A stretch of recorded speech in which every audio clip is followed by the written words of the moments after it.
In a different demo, we created a couple of device collections, and the device collections, as we mentioned in that earlier demo, can be used for a number of different tasks. So two of the tasks we can use collections for is one of the things is actually maintenance windows, and the other one is power management windows. So if we look at maintenance windows to start with, this is when we specify that the device is available for any maintenance tasks such as software updates or potentially deployments.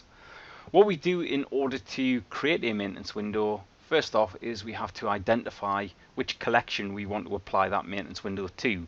So from a best practice point of view, we probably would create a collection called maintenance window. But all I'm going to do at this point here is I'm just going to come to my All Windows 10 Workstations device collection. I'm going to right click and we're just going to look at the properties. Within the properties, what we're going to have a look at here is just maintenance windows, and what we want to do is we want to create a maintenance window at this point here, and we want to do this for deployments. So if we just come in, create new, it asks us to give it a name. So what we're going to do is we're just going to give this a new name of deployment window.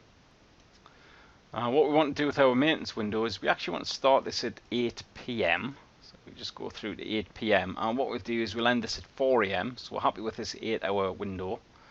We're going to do this on a daily basis. Well, as you can see, we can don't do it, monthly, weekly. And then down at the bottom here, we can specify, shall we do this for everything, or shall we do it for software updates or task sequences? So we'll create this maintenance window for all deployments, and we'll select OK.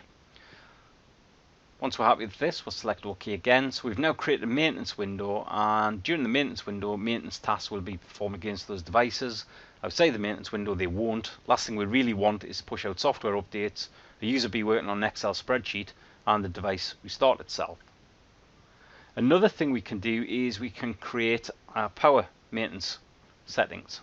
So again, we'll just come to our All Windows 10 Workstation collection. We'll just come to the properties, but at this point here, what we'll do instead is we'll just go for our power management. And in our power management, what we're going to do is we can either specify do not specify power management settings. We can say never apply power management settings to computers in this collection, or we can specify power management settings for this collection. And what we're going to do at this point here is we're going to say our peak hours are going to be from 8 AM, and we're going to say that's through to 6 PM.